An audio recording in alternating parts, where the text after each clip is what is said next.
Hello guys, இந்த வீடியோவில் என்ன பார்க்க போகிறோம் அப்படின்னா பாலிட்டி கிளாஸ் 7 தான் பார்க்க போகிறோம். ஸோ நம்ம லக்ஷ்மிகாந்த் பிரக்தீஷ் புக், ஸோ இதோட கம்பைலேஷன் சேர்த்து தான் பார்த்துட்டு இருந்தோம். அண்ட் இதில் வந்து தமிழ் லக்ஷ்மிகாந்த் தான் வந்து வியூ பண்ணியிருப்பேன். ஸோ நிறைய பேர் கேட்டுகிட்டே இருந்தீங்க இல்லையா நெக்ஸ்ட் கிளாஸ். ஸோ கொஞ்சம் டைம் இல்லாதனால தான் போட முடியல. ஓகே, நீ சீக்கிரம் நான் முடிச்சு தந்துடுறேன், ஓகேவா? டக்குன்னு முடிச்சிடலாம், ஒன்றும் ப்ராப்ளம் இல்லை. ஸோ இப்போ எதுலேருந்து ஸ்டார்ட் பண்ண போகிறோம் அப்படின்னா ஃபண்டமெண்டல் ரைட்ஸ் வரைக்கும் பார்த்துருக்குறோம். டிபிஎஸ்பி அப்படிங்கிறதுலேருந்து தான் கண்டினியூ பண்ண போகிறோம். ஸோ டிபிஎஸ்பி அப்படிங்கிறது directive principles of state policy, அதான். ஸோ அரசுக்கு வலியுறுத்தும் நெறிமுறை கோட்பாடுகள் இல்லையா? பட் அதை தான் வந்து இங்கே வந்து இப்படி டிரான்ஸ்லேட் பண்ணியிருக்காங்க. ஓகே, ஸோ இந்த டிபிஎஸ்பி அப்படிங்கிறது எந்த பார்ட்டில் வரும் அப்படின்னா பார்ட் 4ல் வரும். ஸோ ஆர்டிகல்ஸ் எதுலேருந்து எது வரை அப்படின்னா 36லேருந்து 51 வரைக்கும் இருக்கிற ஆர்டிகல்ஸ் தான் இந்த டிபிஎஸ்பி பற்றி பேசக்கூடியது. ஸோ நம்ம இந்த டிபிஎஸ்பி அப்படிங்கிறத எந்த கண்ட்ரிலேருந்து வாங்கியிருப்போம் அப்படின்னு பார்த்தீங்கன்னா ஐரிஷ் கான்ஸ்டியூஷன்லேருந்து வாங்கியிருப்போம், ஓகேவா? அதாவது 1937, ஓகேவா? ஸோ ஐரிஷ் கான்ஸ்டியூஷன்லேருந்து வாங்கியிருப்போம்.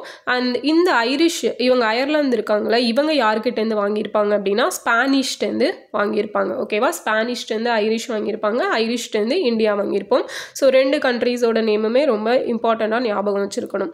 ஸோ இதை டாக்டர் பிஆர் அம்பேத்கர் அவர்கள், நம்ம கான்ஸ்டியூஷனை உருவாக்குனவர், ஃபாதர் ஆஃப் இந்தியன் கான்ஸ்டியூஷன் அப்படின்னு அழைக்கப்படக்கூடியவர்.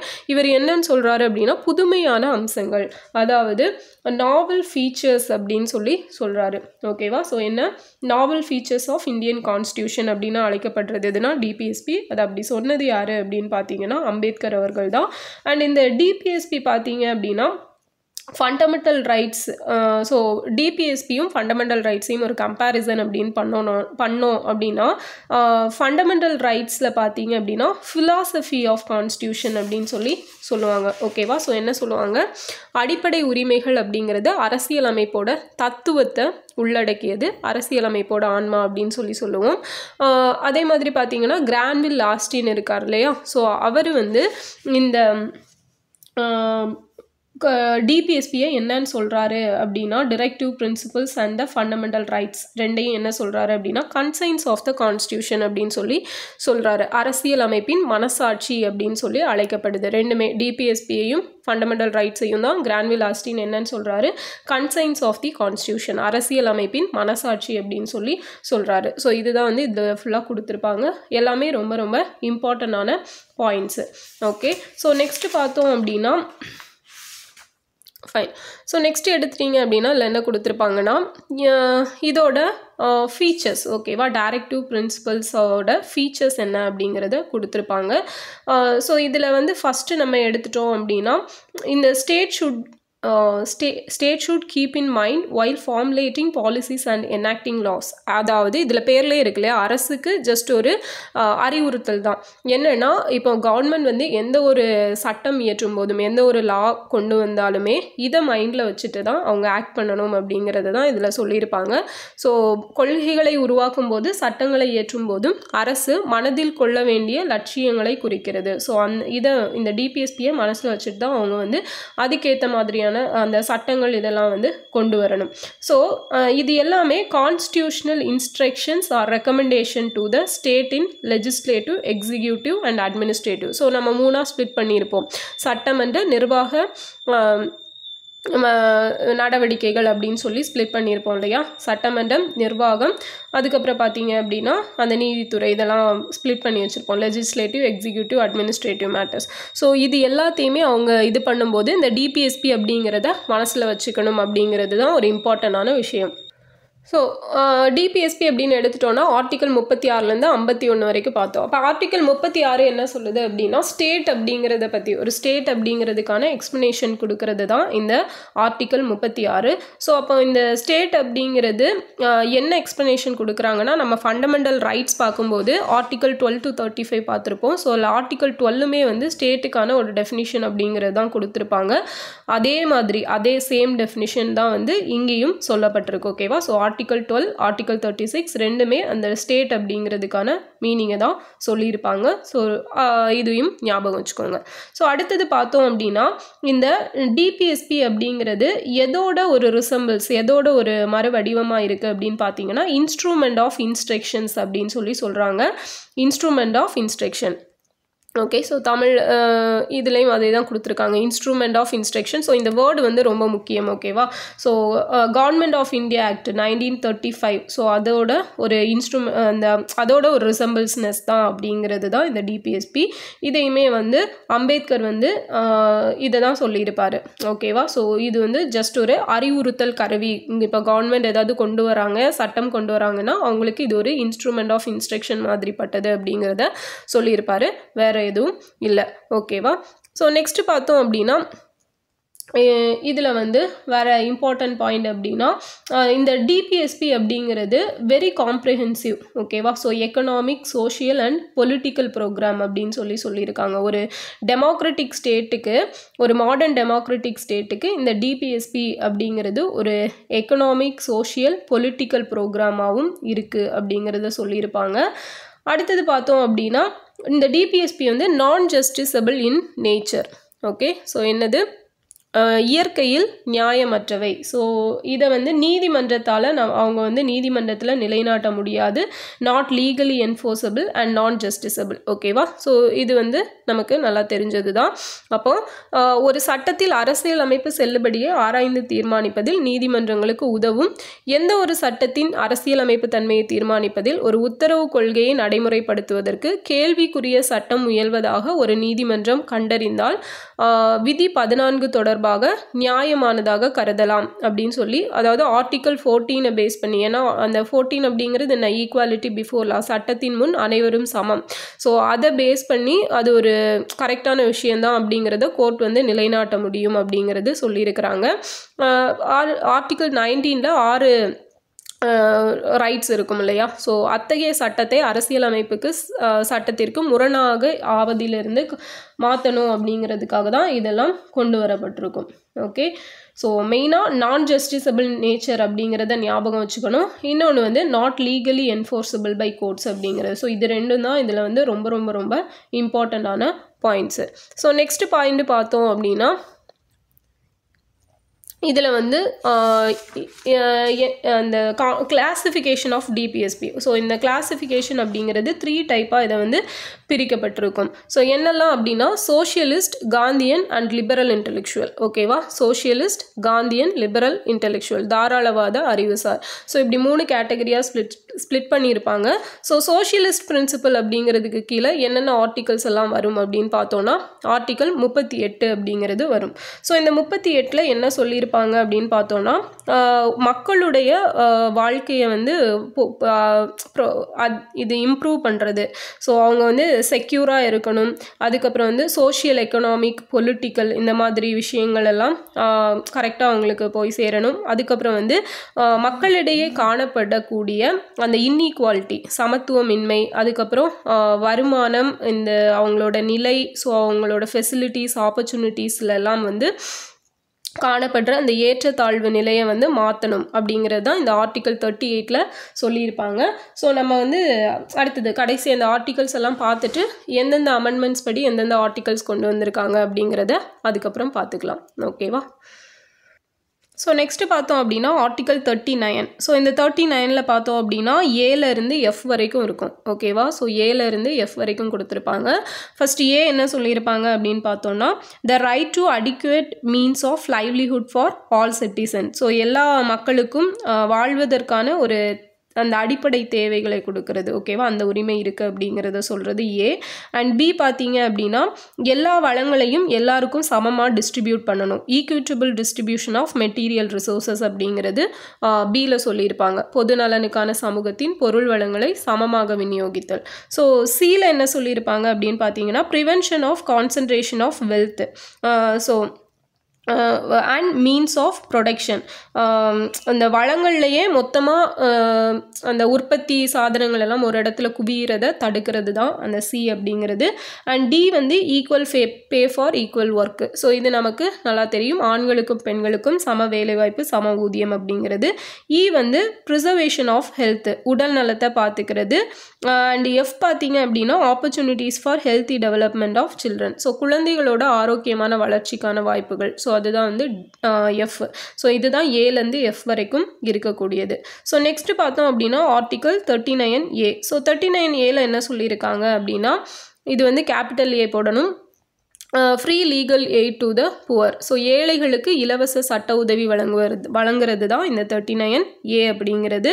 ஸோ அடுத்தது வந்து 41. ஸோ 40 எங்கே போச்சு அப்படின்னு பார்த்தீங்கன்னா 40 வந்து காந்தியன் பிரின்சிபலில் கவர் ஆகும். நம்ம வந்து இப்போ வந்து சோஷியலிஸ்ட் பிரின்சிபல் அப்படிங்கிறது தான் பார்த்துட்ருக்குறோம். ஓகேவா? அப்போது 41 என்ன சொல்லுது அப்படின்னா, to secure the right to work, அதாவது வேலை செய்வதற்கான உரிமை, பாதுகாப்பாக ஒரு வேலை நமக்கு கிடைக்கிறதுக்கு, அதுக்கான கல்வியை பெறுறது. ஓகேவா? ஸோ அதுதான் வந்து இந்த 41ல் வந்து சொல்லப்பட்டிருக்கும். நெக்ஸ்ட் பார்த்தீங்கன்னா 42 எடுத்துட்டீங்க அப்படின்னா மெட்டர்னிட்டி ரிலீஃப். ஓகேவா? ஸோ மகப்பேறு காலத்தில் அந்த விடுமுறைகள் எல்லாம் அழைக்கப்படுறது. ஸோ அந்த மாதிரியான விஷயங்களை பேசுகிறது தான் ஆர்டிக்கிள் 42 அப்படிங்கிறது. அடுத்தது பார்த்தோம் அப்படின்னா ஆர்டிக்கல் 43. ஸோ 43ல் என்ன சொல்லியிருப்பாங்க அப்படின்னா, வாழ்வுக்கேற்ற கூலி. ஸோ செக்யூர் எ லிவிங் வேஜ். ஸோ நம்ம வேலை செய்யும்போது அந்த செய்கிற வேலைக்கு வந்து நம்ம வாழ்வாதாரத்துக்கு தேவையான கூலி வழங்கப்படணும் அப்படிங்கிறத சொல்கிறது தான் 43. ஸோ 43A அப்படிங்கிறது என்ன அப்படின்னா, இதில் வந்து ஒர்க்கர்ஸ் இந்த மேனேஜ்மெண்ட் அப்படிங்கிறது. ஸோ ஒரு தொழிற்சாலையில் வேலை பண்ணுறவங்க வந்து செக்யூராக வேலை பண்ணணும், பாதுகாப்பாக வேலை பண்ணணும், அதுக்காக அந்த மேனேஜ்மெண்ட் வந்து ஏற்படுத்தி கொடுக்கணும் அப்படிங்கிறத சொல்கிறது தான் 43A. அடுத்தது 47.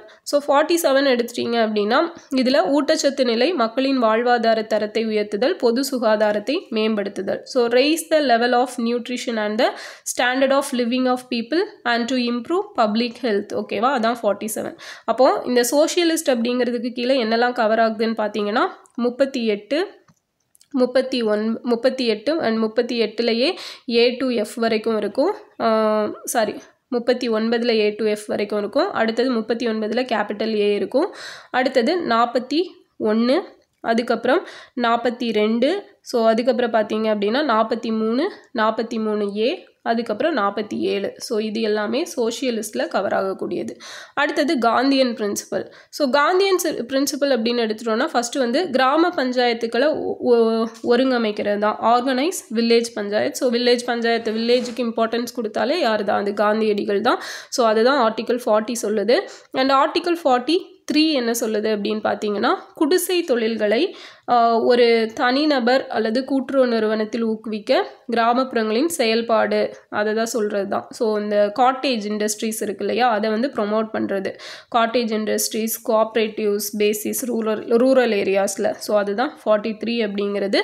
ஸோ 43B என்ன சொல்லுது அப்படின்னா, இதான் கோஆப்ரேட்டிவ் சொசைட்டிஸ் அப்படிங்கிறத பேசக்கூடியது. ஸோ இது ரொம்ப முக்கியமானது. அடுத்தது 46. 46 என்ன சொல்லும் அப்படின்னா, promote the educational and economic interest of scheduled caste, scheduled tribes and other weaker sections.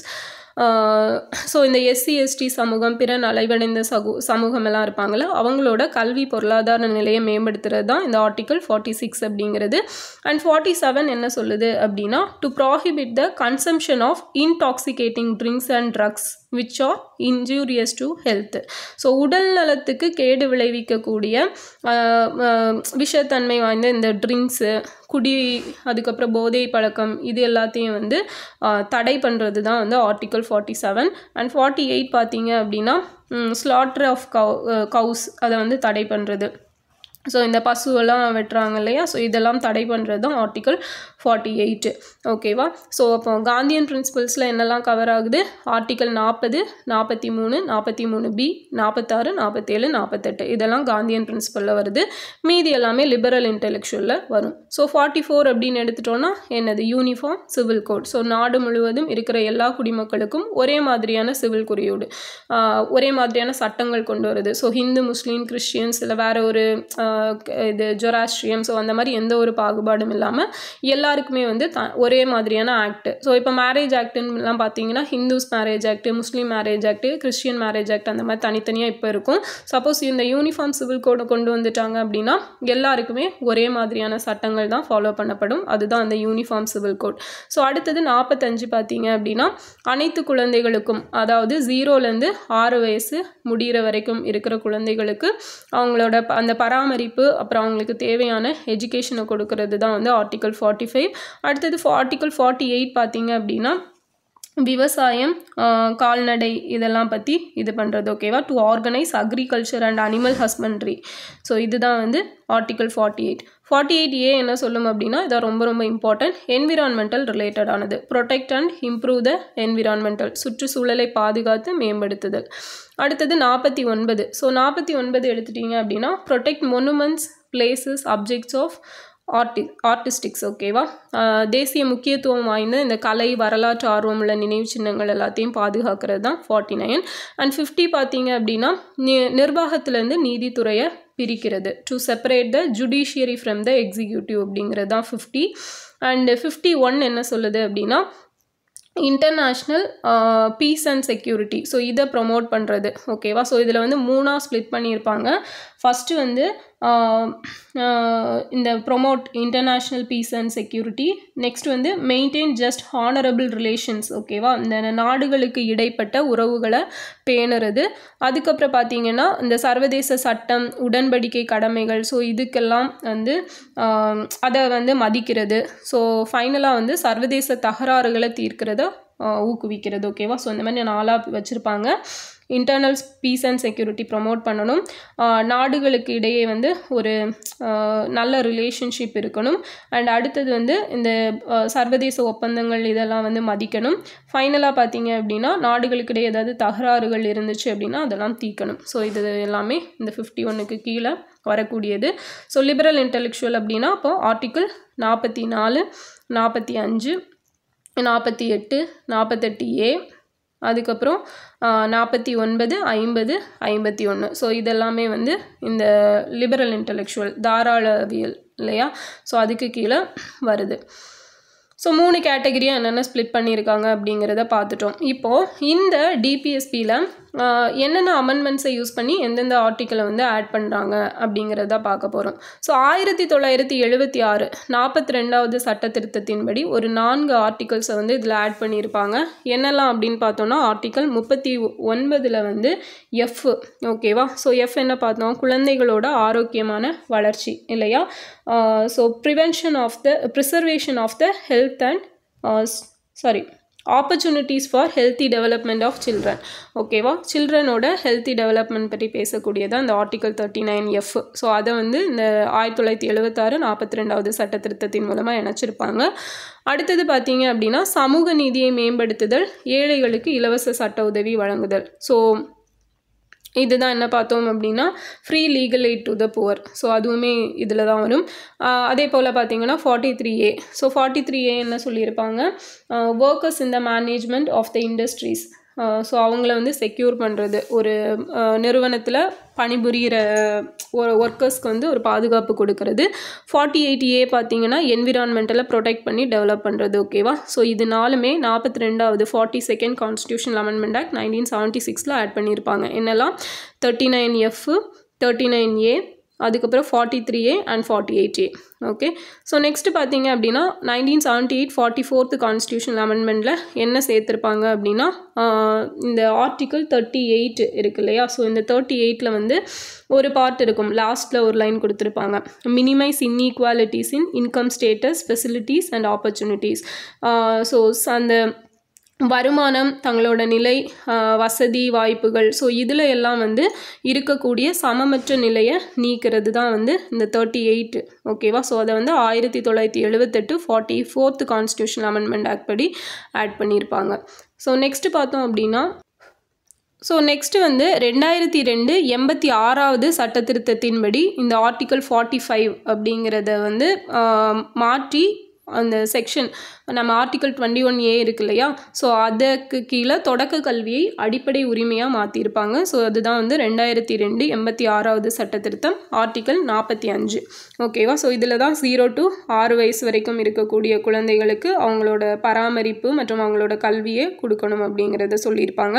And 2011 97வது சட்ட திருத்தத்தின்படி ஆர்டிகல் 43B அப்படிங்கிறது கோஆப்ரேட்டிவ் சொசைட்டிஸ் இருக்கு இல்லையா, ஸோ அதை வந்து ஆட் பண்ணியிருப்பாங்க.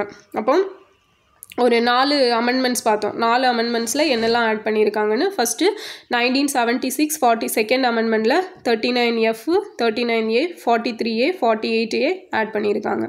அடுத்தது 1978 44th அமெண்ட்மெண்ட்டில் ஆர்டிகல் 38ல் அந்த லாஸ்ட் லைன் இன்இக்வாலிட்டிஸ், சமமற்ற நிலை, வருமானம் இதிலெல்லாம் இருக்கக்கூடிய நிலையை மாற்றணும் அப்படிங்கிறது. அடுத்தது 2002 86வது சட்ட திருத்தத்தின்படி ஆர்டிகல் 45ல் இருக்கக்கூடியதை வந்து 21Aக்கு கீழே அந்த சேம் அதே கேட்டகரியில் கொண்டு வந்திருப்பாங்க. 0 to 6 அந்த ஏஜ் குரூப்பில் இருக்கக்கூடிய ஸ்டூடெண்ட்ஸ்க்கு வந்து கல்வி அண்ட் பருவ பராமரிப்பை கொடுக்கறது. அடுத்தது 2011 97வது சட்ட திருத்தத்தின்படி கோஆப்ரேட்டிவ் சொசைட்டிஸ், அதாவது 43B அப்படிங்கிறது ஆட் பண்ணியிருப்பாங்க. ஓகேவா. ஸோ எந்தெந்த இதில் எது ஆட் பண்ணாங்க அப்படிங்கிறத நல்லா பார்த்துக்கோங்க. நெக்ஸ்ட்டு பார்த்தீங்க அப்படின்னா இதில் என்ன இம்பார்ட்டன்ட் பாயிண்ட் இருக்கும் அப்படின்னா அரசியலமைப்பு சபையின் அரசியலமைப்பு ஆலோசகர். So constitutional adviser of constitution assembly யாருன்னு பார்த்தீங்கன்னா BN ராவ். ஓகேவா. ஸோ இதுதான் இதில் இருக்கக்கூடிய important point. Constitutional adviser to the constitution assembly BN Rao தான். ஸோ ஆல்ரெடி நம்ம பார்த்த மாதிரி இது வந்து நான் ஜஸ்டிசபிள் இன் நேச்சர். ஓகேவா. ஸோ அது நமக்கு நல்லா தெரியும். அடுத்தது பார்த்தீங்க அப்படின்னா ஸோ இதில் வந்து யார் யார் இதை என்னென்ன சொல்லியிருப்பாங்க அப்படிங்கிறத கொடுத்துருப்பாங்க பாருங்கள். ஸோ அலாடி கிருஷ்ணசாமி ஐயர் என்ன சொல்லியிருப்பான்னா, அரசியலமைப்பு சட்டத்தின் 4ஆம் பாகத்தில் உள்ள விதிகளை புறக்கணிக்க மக்களுக்கு பொறுப்பான எந்த அமைச்சகமும் அனுமதிக்க முடியாது அப்படின்னு சொல்லியிருப்பாங்க. அப்போ அது வந்து அந்தளவுக்கு இம்பார்ட்டன்ட் ஆனது அப்படிங்கிறது தான். So no ministry responsible to the people can afford light-heartedly to the ignore the provision in part 4 of the constitution அப்படிங்கிறது அலாடி கிருஷ்ணசாமி ஐயர் சொல்லியிருப்பார். ஸோ BR அம்பேத்கர் என்ன சொல்லியிருப்பார் அப்படின்னா ரெஸ்ட் ஆன் பாப்புலர் ஓட் அப்படிங்கிறத சொல்லியிருப்பார். Okay. So assembly that government which rest on popular ஓட்டு. So மக்கள் வாக்கெடுப்பில் தங்கியிருக்கும் அரசாங்கம் அதன் கொள்கைகளை வடிவமைக்கும் போது இதை வந்து புறக்கணிக்க முடியாது அப்படிங்கிறத அம்பேத்கர் சொல்லியிருப்பார். ஓகே. ஸோ இப்போ வந்து இதில் வேறு என்ன இம்பார்ட்டண்ட்டான பாயிண்ட்ஸ் அப்படின்னு பார்த்தோம் அப்படின்னா இதை வந்து யார் யார் எந்த மாதிரி விமர்சனம் பண்ணியிருக்காங்க அப்படிங்கிறது தான். ஓகேவா. ஸோ ஃபஸ்ட்டு எடுத்துட்டீங்க அப்படின்னா KT Shah. So KT Shah என்ன சொல்லியிருக்காரு அப்படின்னா பக்தி மிகுந்த உபரிகள் அப்படின்னு சொல்லியிருப்பார். So pious superfluities. ஓகேவா. பியர்ஸ் சூப்பர்ஃப்ளூயிட்டிஸ் அப்படிங்கிறது யாரோடது? பியர்ஸ் அப்படிங்கிறது வந்து KT ஷா ஞாபகம் வச்சுக்கோங்க. அடுத்தது வங்கியின் காசோலையுடன் ஒப்பிட்டு பார்த்து வங்கி அனுமதியின் போது மட்டுமே செலுத்தப்படும் அப்படின்னு சொன்னது. அதாவது check on a bank payable only when the resources of the bank permit. So இதுவுமே KT ஷா தான். ஸோ ரெண்டுமே அந்த பியர் சூப்பர்ஃப்ளூயிட்டிஸ் அப்படிங்கிறதும் செக் ஆன் த பேங்க் அப்படிங்கிற ரெண்டுமே வந்து KT ஷா தான். ஸோ நெக்ஸ்ட் வந்து நஸ்ருதீன். ஸோ நஸ்ருதீன் என்ன சொல்லியிருப்பாரு அப்படின்னு பார்த்தோன்னா no better than the new year's resolution. So வந்து நம்ம நியூ இயருக்கு ஒரு ரெசல்யூஷன் எடுப்போம்ல, அது வந்து அந்த ஜனவரி 1ஆம் தேதி மட்டும்தான் இருக்கும். அதுக்கப்புறம் அதை எல்லாருமே மறந்துடுவோம். ஸோ அந்த மாதிரி பட்டது தான் இது அப்படிங்கிறத நஸ்ருதீன் அப்படிங்கிறவர் சொல்லியிருப்பார். ஸோ அதுக்கப்புறம் TT கிருஷ்ணமாச்சாரி இவர் என்ன சொல்லியிருப்பார் அப்படின்னா இது வந்து ஒரு டஸ்ட்பின் ஆஃப் சென்டிமெண்ட்ஸ், அதாவது உணர்வுகளின் உண்மையான குப்பை தொட்டி அப்படிங்கிறது TT கிருஷ்ணமாச்சாரி வந்து சொல்லியிருப்பார். அடுத்தது KC வேர் என்ன சொல்கிறாருன்னா manifesto of aims and aspirations, இலக்குகள் மற்றும் அபிலாஷைகளின் அறிக்கை அப்படிங்கிறது KC வேர் சொல்லியிருப்பார். அடுத்தது பார்த்தோம் அப்படின்னா ஐவர் ஜென்னிங்ஸ். ஸோ இவர் வந்து பியர்ஸ் ஆஸ்பிரேஷன் அப்படின்னு சொல்லியிருப்பார். ஆஸ்பிரேஷன். ஸோ ஆஸ்பிரேஷன் சொன்னது யார்? Ivor Jennings. ஓகேவா. அப்போ KT ஷா அப்படிங்கிறவர் பியர்ஸ், அதாவது மிகைப்படுத்தப்பட்டது. ஓகேவா. அதுதான் மிகைப்படுத்தப்பட்டது தான் அந்த பியர் சூப்பர்ஃப்ளூயிட்டிஸ் அப்படிங்கிறது. ஸோ இது ரொம்ப மிகைப்படுத்தப்பட்டிருக்கு. And check on a bank. Okay. இது இந்த ரெண்டு வேர்டும் வந்து KT ஷா. ஸோ நஸ்ருதீன் என்ன சொல்லியிருப்பாரு? நியூ இயர் ரெசல்யூஷன் சொல்லியிருப்பாரு. டிடி கிருஷ்ணமாச்சாரி வந்து இது வந்து ஒரு டஸ்ட்பின் ஆஃப் சென்டிமெண்ட்னு சொல்லிப்பார். கேசி வேர் வந்து manifesto of aims and aspiration, இலக்குகள் மற்றும் அபிலாஷைகளின் அறிக்கை. அதே மாதிரி ஐவர் ஜென்னிங்ஸ் பார்த்தோன்னா உணர்வு பூர்வமான ஆசை, ஸோ பியர்ஸ் ஆஸ்பிரேஷன்ஸ் அப்படிங்கிறது ஐவர் ஜென்னிங்ஸ். ஓகேவா? ஸோ நோட் பண்ணியிருப்பீங்கன்னு நினைக்கிறேன். ஓகே, ஸோ நெக்ஸ்ட்டு பார்த்தோம் அப்படின்னா வேறு யார் இதை என்ன சொல்லியிருக்காங்க, இதில் வேறு என்ன இம்பார்ட்டன்ட் பாயிண்ட் அப்படின்னா, ஓகே, ஸோ இப்போ வந்து ஃபண்டமெண்டல் ரைட்ஸுக்கும் டிபிஎஸ்பிக்கும் ஓகேவா ரெண்டுக்கும் இடையில என்ன மாதிரி கான்ஃப்ளிக்ஸ் எல்லாம் இருந்துச்சு அப்படிங்கிறத பார்க்க போகிறோம். ஃபஸ்ட்டு பார்த்தீங்கன்னா 1951 ஃபஸ்ட்டாக செண்பகம் துரைராஜன் அப்படிங்கிறவர் ஒரு கேஸ் போடுறாரு. ஸோ அதில் என்ன சொல்லியிருப்பாரு அப்படின்னா, இப்போ ஃபண்டமெண்டல் ரைட்ஸுக்கும் டிபிஎஸ்பிக்கும் ஏதாவது முரண்பாடு கான்ஃப்ளிக்ஸ் வந்துச்சு அப்படின்னா இதில் ஃபண்டமெண்டல் ரைட் என்ன சொல்லுதோ அதுக்கு வந்து டிபிஎஸ்பி ஒத்து போகணும் அப்படிங்கிறத சொல்லியிருப்பாங்க. அதே மாதிரி இந்த நாடாளுமன்றம் வந்து ஏதாவது ஒரு கான்ஸ்டியூஷனல் அமெண்ட்மெண்ட் ஆக்ட் சட்ட திருத்தங்களை கொண்டு வர்றது மூலமாக, அரசியலமைப்பு திருத்த சட்டங்களை கொண்டு வர்றது மூலமாக ஃபண்டமெண்டல் ரைட்ஸை வந்து திருத்திக்கலாம் அப்படிங்கிற 2 விஷயத்தை வந்து சொல்லியிருப்பாங்க. ஓகேவா?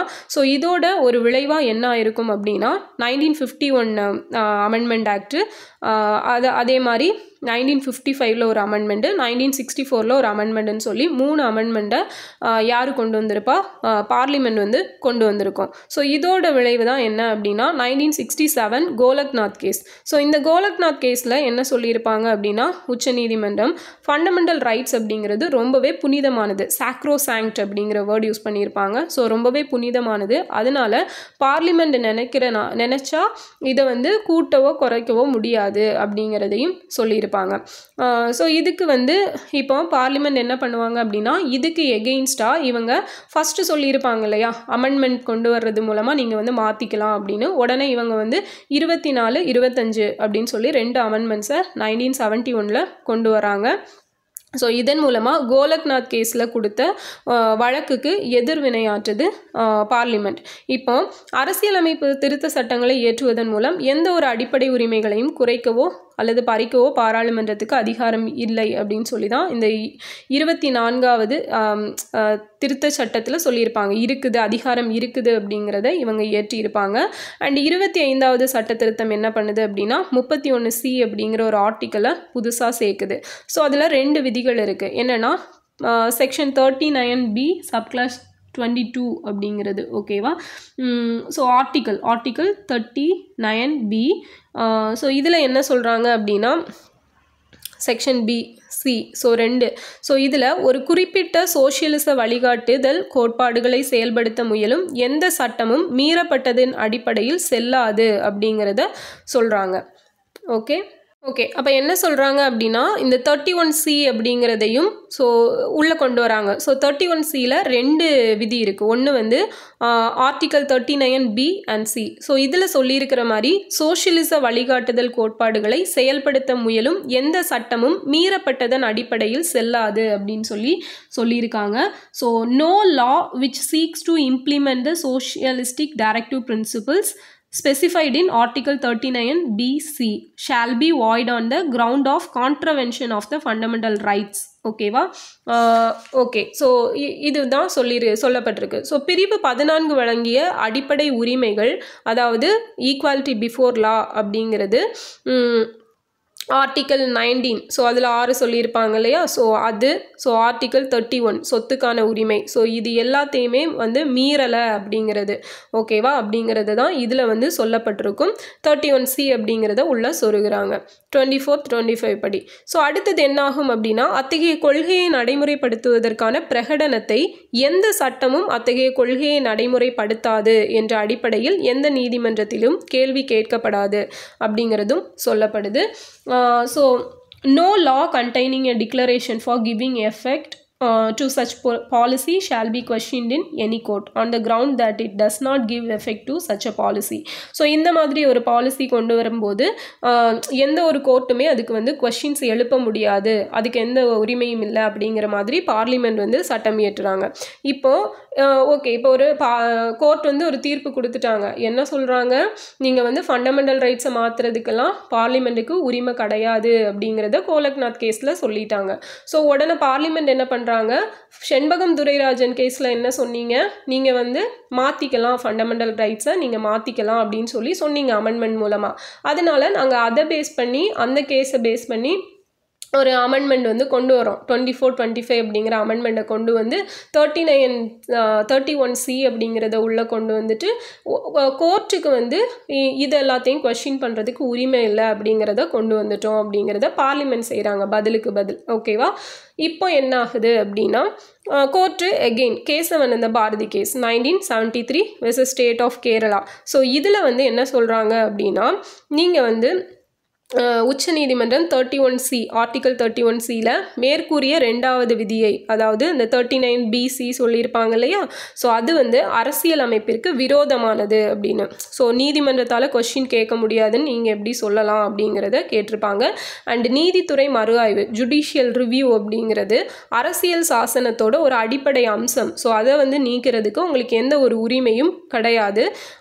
எப்படி பார்த்தாலும் இந்த ஆர்டிகல் 31C வந்து முதல் விதியானது அரசியலமைப்பு இதில் செல்லுபடி ஆகும் அப்படிங்கிறத சொல்லியிருப்பாங்க.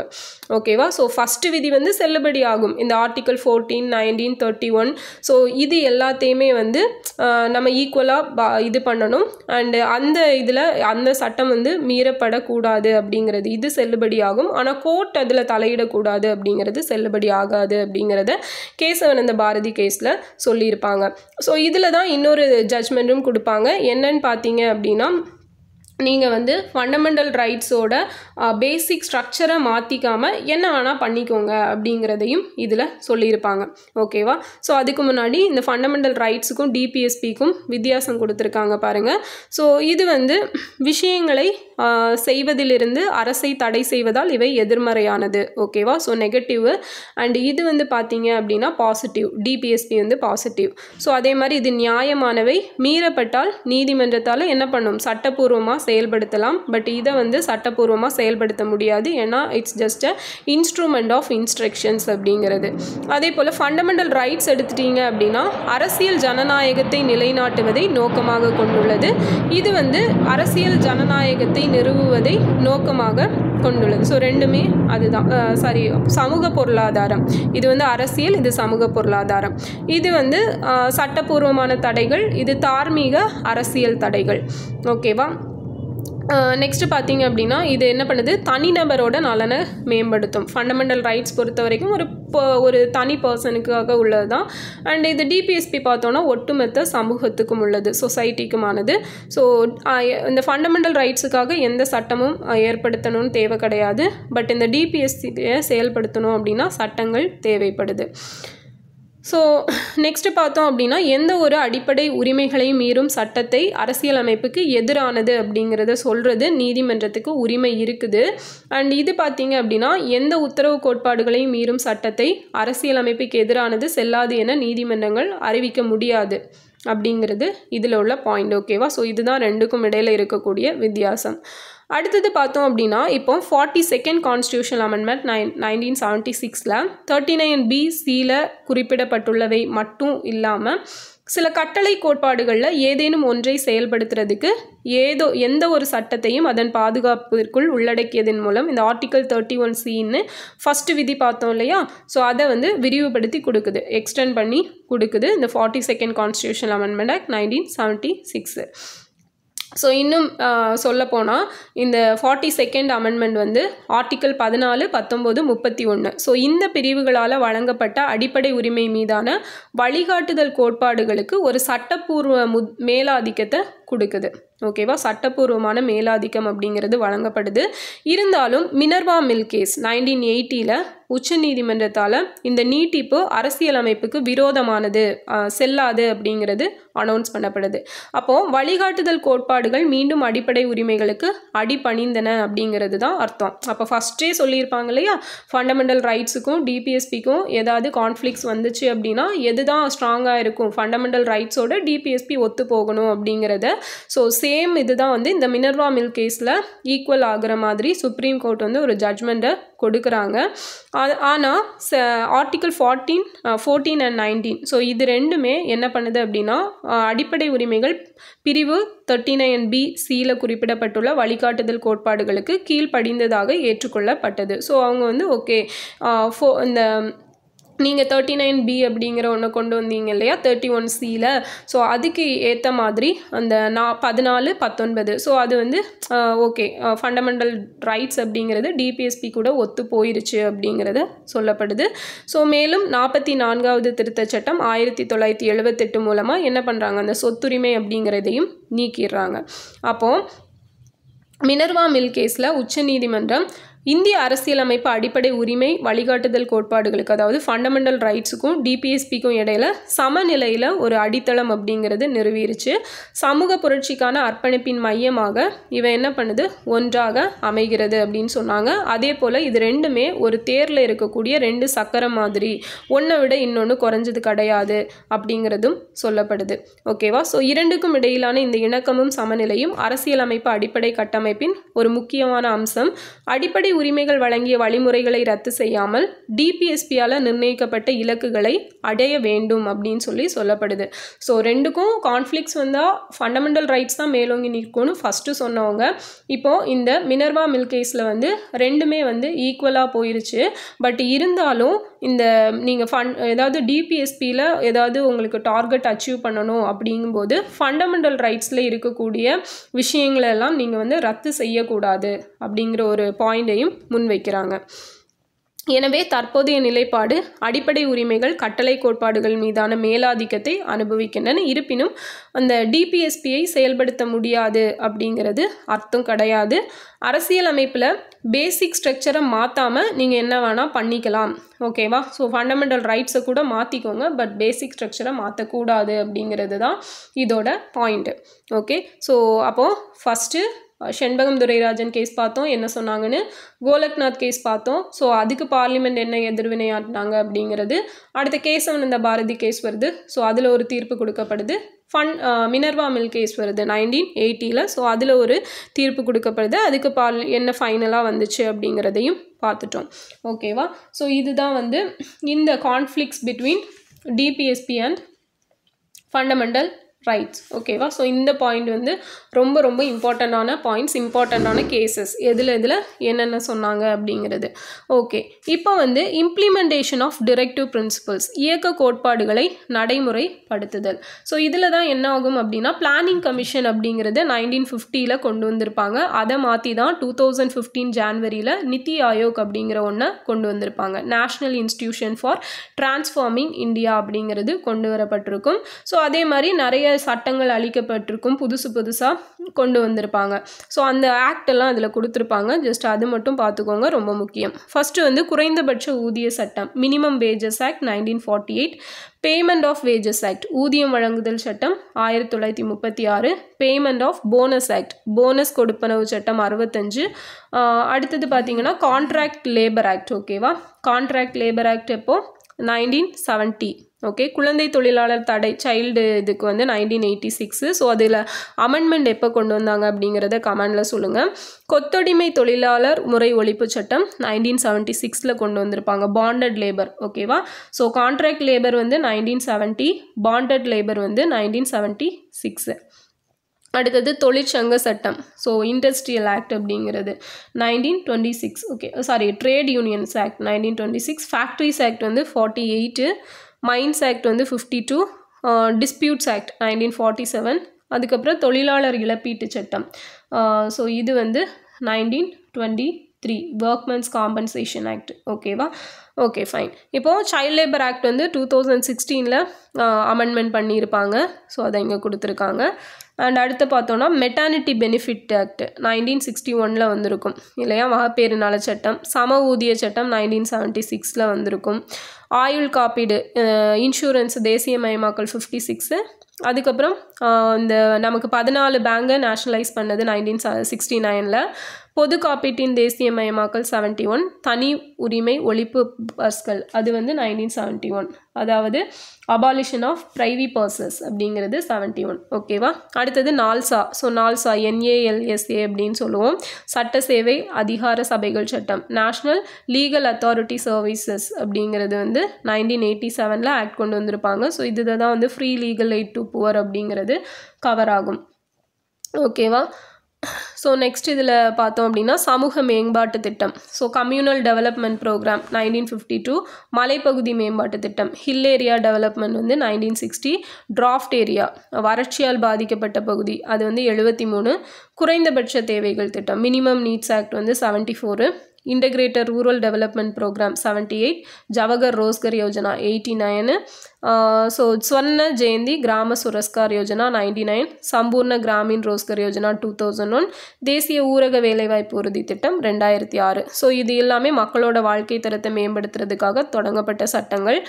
அடுத்த வனவிலங்கு பாதுகாப்பு சட்டம் வைல்ட் லைஃப் ப்ரொடெக்ஷன் ஆக்ட் 72, வன பாதுகாப்பு சட்டம் ஸோ ஃபாரஸ்ட் ப்ரொடெக்ஷன் ஆக்ட் 1980, அடுத்த தேசிய வன கொள்கை ஃபாரஸ்ட் பாலிசி அப்படிங்கிறது 1988. அதே போல் 73 74வது சட்ட திருத்தம் 92 கொண்டு வந்திருப்பாங்க, 93 நடைமுறைப்படுத்தப்பட்டிருக்கும். So SC/ST schedule caste schedule tribes நலிந்த பிரிவினருக்கான சட்டங்கள். அப்புறம் தீண்டாமை குற்றச்சட்டம் அது 55, ஓகேவா, 1955 கொண்டு வந்திருப்பாங்க. அண்ட் குடிமை உரிமைகள் பாதுகாப்பு சட்டம் சிவில் ரைட்ஸ் ஆக்ட் 1976, வன்கொடுமை பாதுகாப்பு சட்டம் 1989. ஸோ இதுதான் லாஸ்ட் இந்த குரூப் 2A மெயின்ஸில் கேட்டிருப்பாங்க. ஸோ இந்த சட்டங்கள் எல்லாம் ஆல்ரெடி நமக்கு தெரிஞ்சது தான், அதை கொஞ்சம் பார்த்துக்கோங்க. ஓகேவா. ஸோ 2003-89 கான்ஸ்டியூஷனல் அமெண்ட்மெண்ட் ஆக்ட் படி ஒருங்கிணைந்த ஆணையத்தை 2 தனித்தனி அமைப்புகளாக மாற்றிருக்கோம் அந்த SC/ST அப்படிங்கிறத. அண்ட் அடுத்தது BC கமிஷன் 1993, சிறுபான்மை ஆணையம் 93, தேசிய மகளிர் ஆணையம் 92, குழந்தை உரிமைகள் பாதுகாப்பு ஆணையம் 2007. ஸோ 2018 102வது சட்ட திருத்தத்தின் மூலமாக பேக்வேர்ட் கிளாஸஸ்க்கு கான்ஸ்டியூஷனல் ஸ்டேட்டஸ் அப்படிங்கிறது கொடுக்கப்பட்டிருக்கும். 2019 வந்து 103வது சட்ட திருத்தத்தின்படி எக்கனாமிக்கலி வீக்கர் செக்ஷன் அப்படிங்கிறவங்களுக்கு 10% ரிசர்வேஷன் கொடுத்துருப்பாங்க. அடுத்தது குற்றவியல் நடைமுறை சட்டம் 1973 அப்படிங்கிறது நமக்கு தெரியும். ஓகே. ஸோ சில ஸ்டேட்ஸில் 65 வயதுக்கு மேற்பட்டவர்களுக்கு முதியோர் ஓய்வூதிய திட்டங்கள் அப்படிங்கிறது தொடங்கி வைக்கப்பட்டிருக்கும். ஓகே. ஸோ இது எல்லாம் தான் இதில் இருக்கக்கூடிய இம்பார்ட்டண்ட்டான பாயிண்ட்ஸ். ஓகேவா. ஸோ அப்போது எல்லா இம்பார்ட்டண்ட்டான பாயிண்ட்ஸையும் நம்ம பார்த்தாச்சு. Okay fine. ஸோ அப்போ ஆர்டிகல் 36 to 51 என்னென்னு ஃபஸ்ட்டே பார்த்துட்டோம். என்னென்ன அமெண்ட்மெண்ட்ஸில் என்னென்ன சேர்த்தாங்க, அது போக என்னென்ன ஆக்ட்ஸ் இருக்குது அப்படிங்கிறதையும் பார்த்தோம் இல்லையா. ஸோ நெக்ஸ்ட் வந்து ஃபண்டமெண்டல் டியூட்டிஸ் அப்படிங்கிறத நெக்ஸ்ட் வீடியோவில் பார்க்கலாம். ஸோ இந்த வீடியோ யூஸ்ஃபுல்லாக இருந்துச்சா இல்லையா அப்படிங்கிறத கமெண்டில் சொல்லுங்கள். நெக்ஸ்ட் வீடியோவில் பார்க்கலாம். தேங்க்யூ.